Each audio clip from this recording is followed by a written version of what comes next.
अस्सलामुअलैकुम व्यूअर्स। इस वीडियो में हम तमाम टेंसेस को कंपेयर करके समझने की कोशिश करेंगे, लेकिन आगे बढ़ने से पहले मेरी आपसे रिक्वेस्ट है कि आप वीडियो को पॉज करके डिस्क्रिप्शन के अंदर जो नोट्स दिए गए हैं उनको एक दफ़ा से स्टडी कर लें, क्योंकि मैं समझता हूँ कि इन नोट्स के अंदर जो चीज़ें बताई गई हैं, अगर आपको इनका कॉन्सेप्ट अच्छी तरह से क्लियर नहीं है तो आप टेंसेस को ठीक तरह से समझ नहीं पाएंगे।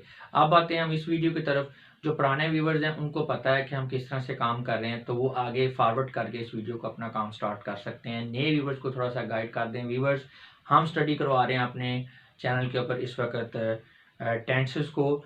अगर आपके टेंसेस की बेसिक्स क्लियर नहीं है, बेसिक फॉर्मेट आपको नहीं पता टेंसेस का, आप पहली दफ़ा टेंसेस सीख रहे हैं, टेंस सीख रहे हैं, तो ये जो है वीडियो आपके लिए नहीं है। आपको जो है वो इसकी जो बेसिक वीडियोज़ हैं उनको देखना पड़ेगा।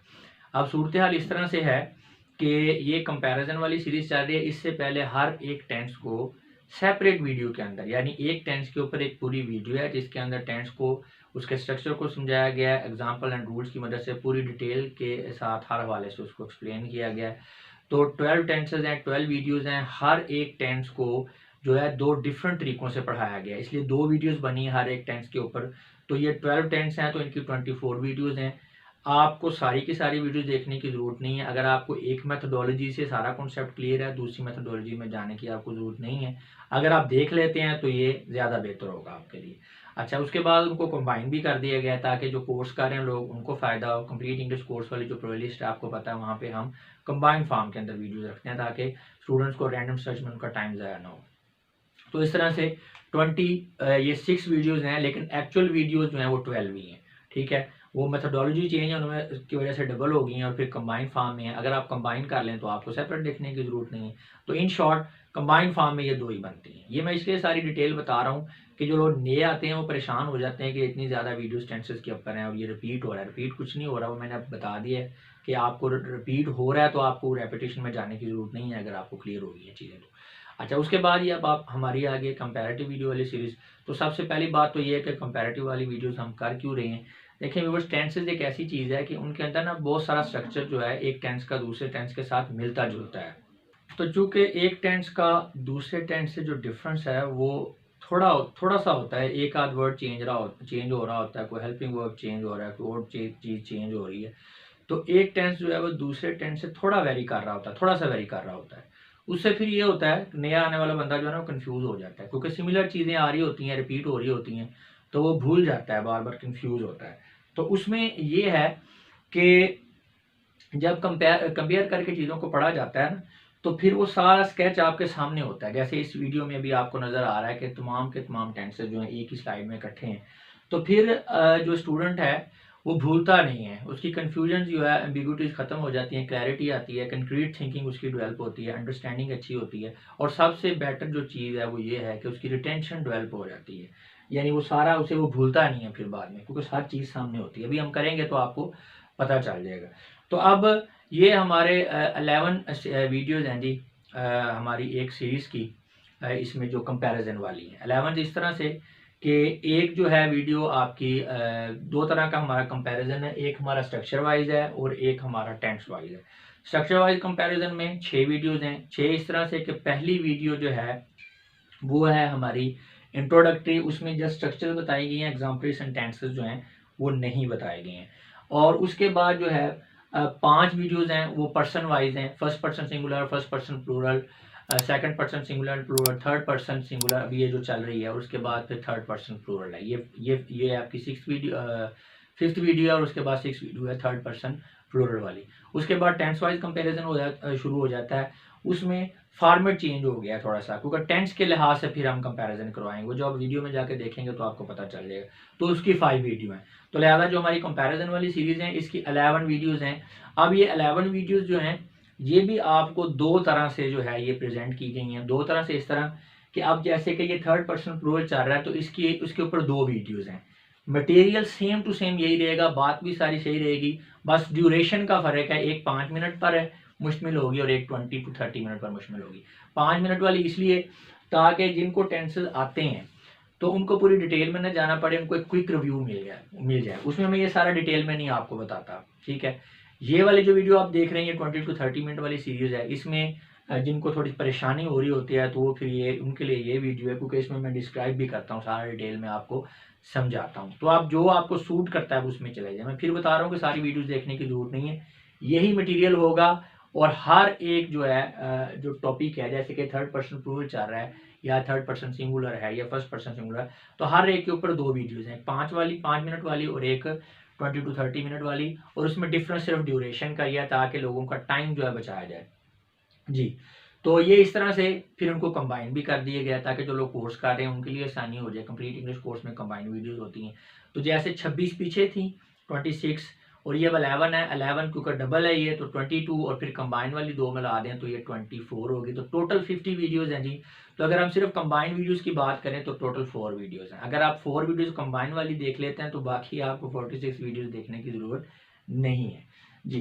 तो चलें जी, बात करते हैं। अब हम ज़रा कंपेयर करके स्टडी कर लें अपने टेंसेस को। आपको पता है कि 4 तरह के सेंटेंस होते हैं, एक पॉजिटिव या अफर्मेटिव जिसे कहते हैं, नेगेटिव होता है, इंट्रोगेटिव होता है, इंट्रोगेटिव नेगेटिव होता है। तो ये जो आपके कॉलम्स हैं, ये कॉलम्स जो हैं ये आपको बता रहे हैं सेंटेंस की टाइप के। सेंटेंस पॉजिटिव है, नेगेटिव है, इंट्रोगेटिव, जैसे कि देख सकते हैं पॉजिटिव है, नेगेटिव है, इंट्रोगेटिव, इंट्रोगेटिव नेगेटिव है। इधर आज आपको पता है 3 बेसिक हमारे ज़माने होते हैं, प्रेजेंट, पास्ट एंड फ्यूचर। और फिर उनके सब टेंस होते हैं, यानी आप कह लें कि टेंस ही कह लें कि 4 तरह के होते हैं एक ज़माने के, indefinite, continuous, perfect and perfect continuous. तो ये प्रेजेंट के 4 हैं, फिर पास्ट के 4 हैं, फ्यूचर के 4 हैं। तो ये 12 टेंसेज आपके इस साइड पे हैं। तो ये जो रोज हैं ये आपके टेंसेस को एक्सप्रेस कर रहे हैं। कॉलम सेंटेंस की टाइप को और रोज जो हैं ये आपके टेंसेस को एक्सप्रेस कर रहे हैं। तो चले देखते हैं जी। Present indefinite, they write a letter, वो खत लिखते हैं। अब यहाँ क्या है, सब्जेक्ट है, राइट वर्ब की पहली फॉर्म है और लेटर ऑब्जेक्ट है। कॉन्टिन्यूस में देखें, they are writing a letter, वो खत लिख रहे हैं। कॉन्टिन्यूस का मतलब होता है जारी, काम जारी है बताते हुए। अब ऊपर वाले स्ट्रक्चर की निस्बत इसमें क्या डिफरेंस आ गया, हेल्पिंग वर्ब आर है और वर्ब की फोर्थ फॉर्म या आईएनजी फॉर्म यूज हुई है, या जिसे प्रेजेंट पार्टिसिपल भी कहते हैं। परफेक्ट में क्या है, they have written a letter, वो खत लिख चुके हैं। अब यहाँ पे थर्ड फॉर्म होता है वर्ब या पास्ट पार्टिसिपल है और हेल्पिंग वर्ब आपका हैव आ गया है।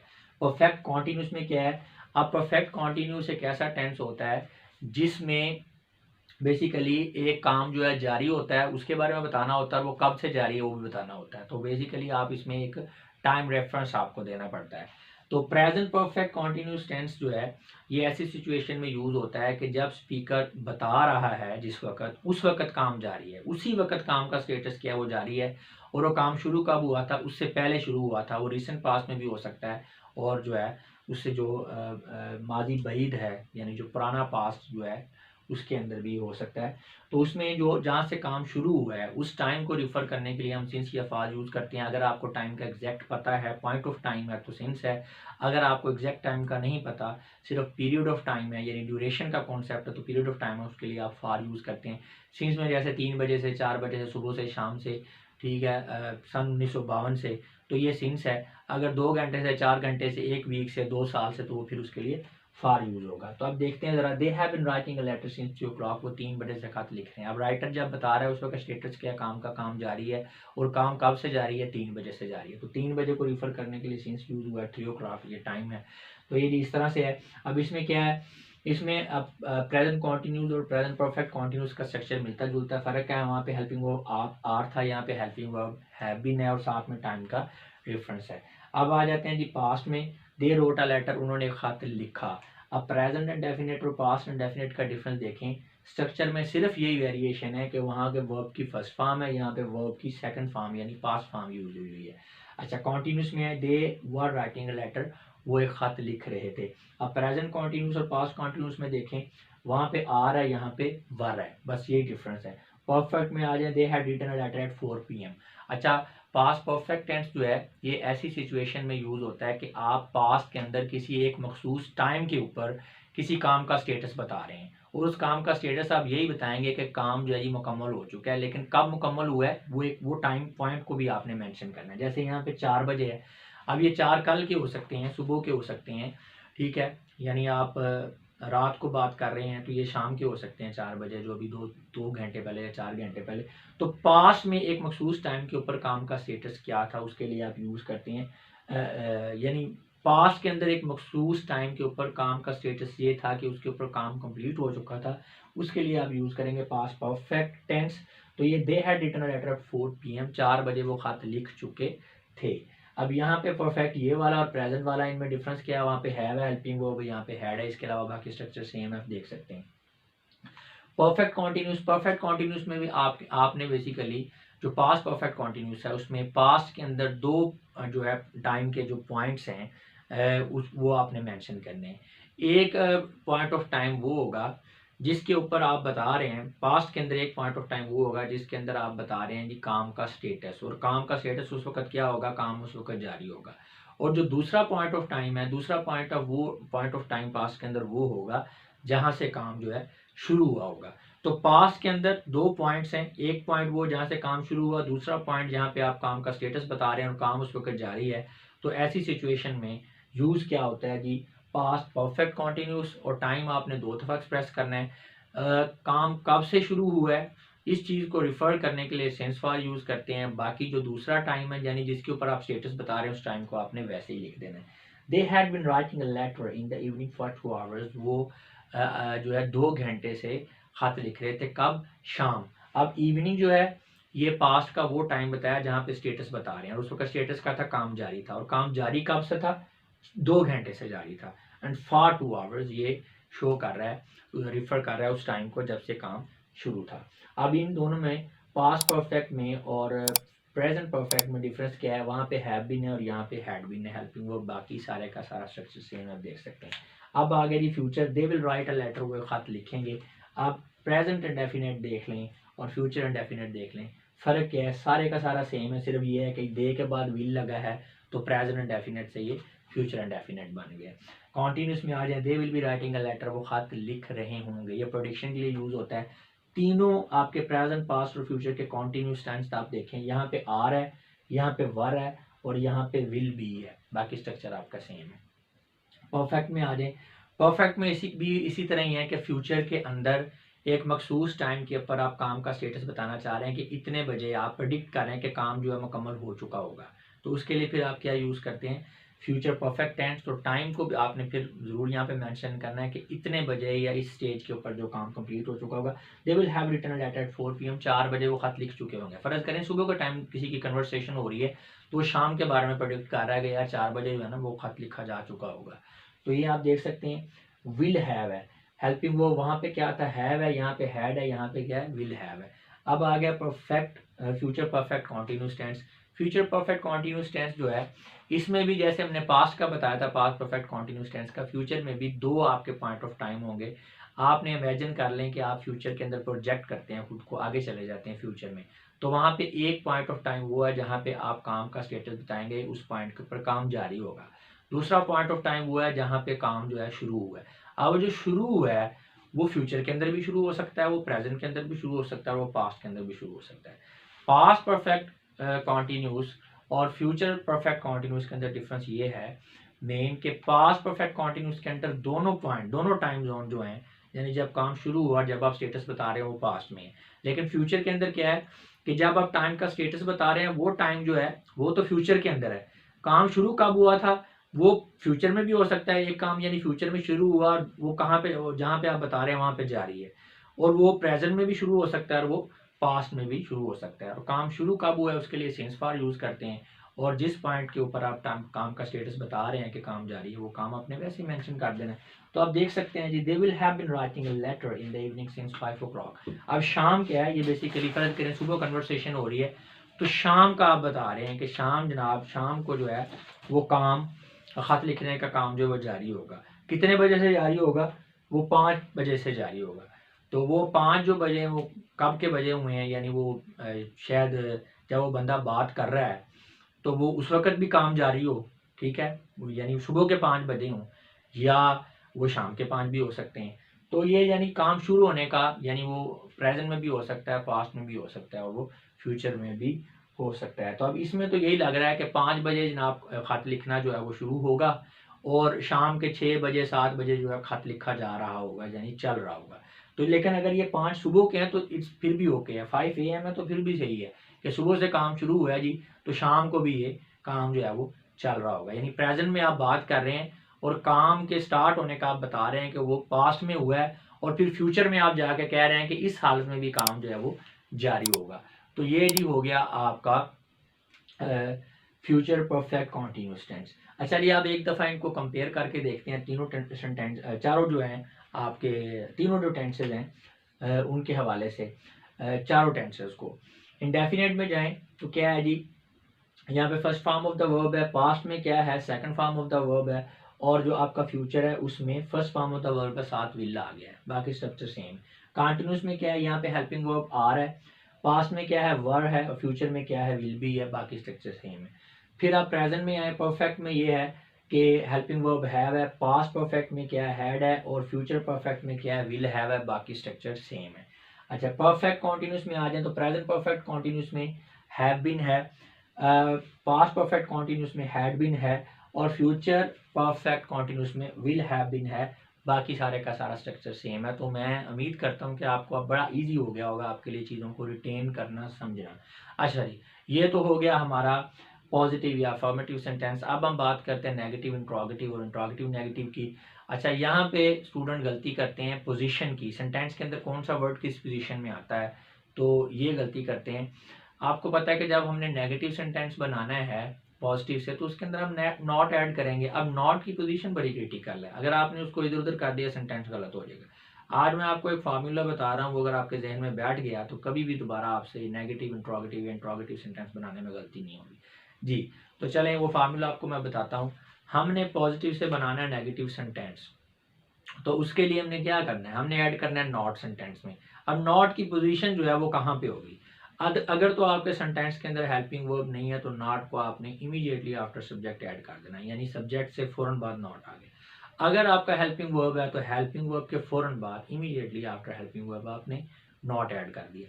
अगर आपका हेल्पिंग वर्ब दो या दो से ज़्यादा वर्ड्स पर मुश्तमिल है, जैसे यहाँ पे हैव बीन है या विल हैव बीन है, तो फिर आपने क्या करना है, अपने पहले वर्ड को कंसीडर करना है, बाकी दो को नहीं कंसीडर करना। नॉट जो है हेल्पिंग वर्ब का जो पहला वर्ड है उसके बाद में लिखना है, बाकी किसी चीज़ को नहीं छेड़ना आपने, बाकी किसी चीज़ को छेड़ेंगे सेंटेंस गलत हो जाएगा। ले जी, ये आपका है नेगेटिव सेंटेंस बनाने का फार्मूला, लेकिन इसमें एक्सेप्शन है प्रेजेंट इंडेफिनेट और पास्ट इंडेफिनेट के लिए, उसको मैं आप अलग से ब्रीफ करूंगा। अच्छा जी, ये हो गया आपका नेगेटिव बनाने का। इंट्रोगेटिव का क्या है, इंट्रोगेटिव में सिंपली आपने हेल्पिंग वर्ब को उठाना है और सब्जेक्ट से पहले ले जाना है और एंड पे साइन ऑफ इंट्रोगेशन बुला देना है। अच्छा, अब अगर आपका हेल्पिंग वर्ब दो या दो से ज़्यादा वर्ड्स पर मुश्तमिल है तो आपने वही रूल ऑफ फर्स्ट यूज़ करना है जो नेगेटिव के लिए यूज़ किया था, नेगेटिव सेंटेंस के लिए, कि अगर हेल्पिंग वर्ब दो या दो से ज़्यादा वर्ड्स पर मुश्तमिल है तो आपने पहले वर्ड को ही लेना है, पहले वर्ड को ही उठा के सब्जेक्ट से पहले लेकर जाना, बाकी आपने सेंटेंस को नहीं छेड़ना। अच्छा जी, नेक्स्ट आ गया हमारा इंट्रोगेटिव नेगेटिव। तो उसमें ये दोनों रूल्स आपको बताएं, ये कंबाइन हो जाएंगे। यानी जब हमने इंट्रोगेटिव सेंटेंस बनाया तो हमने क्या किया, हमने सब्जेक्ट को उठा के, सॉरी हेल्पिंग वर्ब को उठा के सब्जेक्ट से पहले ले गए। अगर हेल्पिंग वर्ब दो या दो से ज़्यादा वर्ड्स पर मुश्तमिल है तो पहला वर्ड जो है हमने हेल्पिंग वर्ब का उठाया और उसे सब्जेक्ट से पहले ले गए। अब हमने ऐड करना है नॉट, क्योंकि हमने इंट्रोगेटिव नेगेटिव बनाना है। तो नॉट कहाँ पे ऐड करेंगे, तो उसमें वही नेगेटिव वाला रूल मैंने आपको बताया था कि अगर फिक्रे में हेल्पिंग वर्ब नहीं है तो फिर नॉट कहाँ पे आएगा, सब्जेक्ट के बाद। अब हेल्पिंग वर्ब तो आपने उठा के सब्जेक्ट से पहले ले गए, इसका मतलब है बाकी फिक्रे के अंदर अब हेल्पिंग वर्ब नहीं है, तो फिर नॉट कहाँ पे आएगा, सब्जेक्ट के फौरन बाद। नो डाउट अगर दो या दो से ज़्यादा वर्ड्स पर आपका हेल्पिंग वर्ब मुश्तमिल है तो एक वर्ड आगे गया, बाकी दो वर्ड्स होंगे, लेकिन आपने उनको कंसीडर नहीं करना, आपने नॉट सब्जेक्ट के बाद ही जो है वो डालना है। अगर आपको अभी भी थोड़ा कन्फ्यूजन हो रही है तो आप इसको इस तरह से याद कर लें कि जब आपने इंट्रोगेटिव नेगेटिव सेंटेंस बनाना है तो हेल्पिंग वर्ब जो है पूरा, या अगर दो या दो से ज़्यादा वर्ड्स पर है मुश्तमिल है तो उसका पहला वर्ड वो उठा के आप सब्जेक्ट से पहले ले गए और सब्जेक्ट के बाद आपने नॉट लिख देना है और एंड पे साइन ऑफ इंट्रोगेशन ले दी, ये आपका इंट्रोगेटिव नेगेटिव सेंटेंस हो गया। अच्छा, इसमें मैं आपको एक दो एग्जांपल दिखा देता हूँ ताकि आपको समझ आ जाए। जैसे कि they had written letter at 4 PM, वो 4 बजे खत लिख चुके थे। अब नेगेटिव बनाना है तो सिंपली हैड के बाद हमने नॉट लगा दिया, they had not written letter at 4 PM, वो 4 बजे खत नहीं लिख चुके थे। अब हमने इंट्रोगेटिव बनाना तो क्या किया, हैड को सब्जेक्ट से पहले ले गए, had they written letter at 4 PM। अब इंट्रोगेटिव नेगेटिव बनाना है तो ये वैसे ही है। अब इसमें क्या है, बाकी हैड बाहर आ गया बीच में, बाकी हेल्पिंग वर्ब नहीं है तो सब्जेक्ट के बाद had they not written a letter. बल्कि आप इसको इस तरह से याद कर लें कि हेल्पिंग वर्ब पहले आ गया और नॉट आपने सब्जेक्ट के बाद ही लगाना है। तो ये सारों में आप देख लें कि सब्जेक्ट के फ़ौरन बाद ही नॉट आ रहा है तमाम तरह के इंट्रोगेटिव नेगेटिव में। एक और एग्जांपल देख लेते हैं, they will have been writing a letter in the evening since 5 o'clock। अब हमने इसको नेगेटिव बनाना तो आप देख सकते हैं विल के बाद नॉट है, हैव बीन जो है वो बाद में। अब ये है ना 3 वर्ड्स पर मुश्तमिल helping verb will have been, लेकिन नॉट आपने विल के बाद लगाया है, हैव बीन वैसे का वैसे ही है। इंट्रोगेटिव बनाना तो हैव बीन वहीं पे पड़ा है, विल जो है वो देर से पहले चला गया। और आपने इंट्रोगेटिव नेगेटिव बनाना है तो उसमें भी वैसे ही है। अब इसमें और इसमें क्या फ़र्क है कि दे के फ़ौरन बाद आप नॉट ले गए हैं, ठीक है, बाकी स्ट्रक्चर में आपने कोई चेंज नहीं किया। तो इंट्रोगेटिव और इंट्रोगेटिव नेगेटिव में आपने साइन ऑफ इंट्रोगेशन यूज़ करना है। बाद स्टूडेंट्स का क्वेश्चन होता है कि सारी इंट्रोगेटिव नेगेटिव का फ़ायदा क्या है, ये क्यों बनाते हैं। देखें जी, फ़ायदे वाली तो कोई बात नहीं है, असल में ये एक आप कह लें स्टाइल है कि इंट्रोगेटिव नेगेटिव या मनफी सवालिया जो है ये क्वेश्चन हम तब पूछते हैं किसी से जब हम एक्सपेक्ट कर रहे होते हैं कि जवाब देने वाला नेगेटिव रिप्लाई करेगा। जैसे कि हम कहते हैं ना कि आप 4 बजे या 5 बजे जो है ख़त नहीं लिख रहे होंगे, तो अगला बंदा जवाब देगा नहीं यार मैं नहीं लिख रहा हूँ। तो जब इस तरह का क्वेश्चन होता है जिसमें अगला बंदा हमें नेगेटिव रिप्लाई करेगा तो फिर हम इंट्रोगेटिव नेगेटिव क्वेश्चन जो है वो पूछते हैं। अच्छा जी, ये जो मैंने अभी आपको रूल बताए हैं नेगेटिव इंट्रोगेटिव इंट्रोगेटिव नेगेटिव के लिए, ये मैंने आपको बताया था कि प्रेजेंट इंडेफिनिट और पास्ट इंडेफिनिट में एक्सेप्शन है। इनके अलावा ये 10 बाकी 10 टेंसेस के ऊपर ये वैलिड है। अब प्रेजेंट इंडेफिनिट और पास्ट इंडेफिनिट में क्या चक्कर है वो थोड़ा सा आपको समझा देते हैं। देखें जी, दे राइट अ लेटर। अब यहाँ पे हमने रूल ये पढ़ा है कि हेल्पिंग वर्ब अगर ना हो तो फिर हमने क्या करना है, सब्जेक्ट के बाद नॉट लगाना है। अगर आप लिखेंगे they not write a letter तो ये गलत हो जाएगा। प्रेजेंट इंडेफिनिट में आपने ख्याल रखना है कि नॉट को आपने अकेला नहीं लगाना, उसके साथ आपने डू भी यूज करना है। तो बाकी रूल वही है कि सब्जेक्ट के बाद फौरन नॉट आ गया लेकिन साथ में डू नॉट भी लगाना है। अच्छा, इंट्रोगेटिव के लिए हमारे पास क्या रूल है, इंट्रोगेटिव के लिए हमारे पास रूल है कि हमने हेल्पिंग वर्ब को उठा कर दे से पहले लेकर जाना है। अब हेल्पिंग वर्ब तो है नहीं तो फिर क्या करेंगे, फिर हम दे से पहले डू लगाएंगे। अब डू हेल्पिंग वर्ब का रूल यहाँ पे रोल जो प्ले कर रहा है। डू वैसे मेन वर्ब भी होता है, डू डिड डन, लेकिन ये वहाँ पे वो रोल प्ले नहीं कर रहा, यहाँ पे ये ऑक्सिलरी वर्ब के तौर पर यूज कर रहा है। तो ये आपका डू पहले आ गया, साइन ऑफ इंट्रोगेशन हो गया एंड पे, तो ये आपका हो गया जी इंट्रोगेटिव। और इंट्रोगेटिव नेगेटिव में आपको पता ही है कि सब्जेक्ट के फौरन बाद आपने नॉट लगा देना, तो ये आपका इंट्रोगेटिव नेगेटिव हो गया। जो आपका थर्ड पर्सन सिंगुलर है, यानी इससे पहले जो वीडियो थी, ठीक है, उसमें क्या है, उसमें ही शी इट या कोई सिंगुलर नाउन है तो उसमें फिर डू नहीं होगा, डज होगा। वो हम फिर उसी वीडियो के अंदर एक्सप्लेन करेंगे क्योंकि अभी हमारा थर्ड पर्सन प्लूरल चल रहा है, दे चल रहा है। अच्छा, ये हो गया आपका प्रेजेंट इंडेफिनिट। अब आ जाते हैं पास्ट इंडेफिनिट की तरफ। पास्ट इंडेफिनिट में क्या है, दे रोट अ लेटर। अब यहाँ पे भी हमने कहाँ हेल्पिंग वर्ब नहीं है तो नॉट कहाँ पे लगाएंगे, दे से पहले, दे के बाद, सब्जेक्ट के बाद। लेकिन यहाँ पे भी प्रेजेंट इंडेफिनिट की तरह हमने नॉट अकेला नहीं लिखना, यहाँ पे हमने डिड नॉट कर देना है। बाकी इसमें एक और चेंज है कि यहाँ पे वर्ब की सेकंड फॉर्म है और यहाँ पे वर्ब की फर्स्ट फॉर्म हो गई है। तो जैसे हम वहाँ पे डू यूज करते थे प्रेजेंट इंडेफिनिट में, पास्ट इंडेफिनिट में हमने डिड यूज करना है, बस यही डिफरेंस है।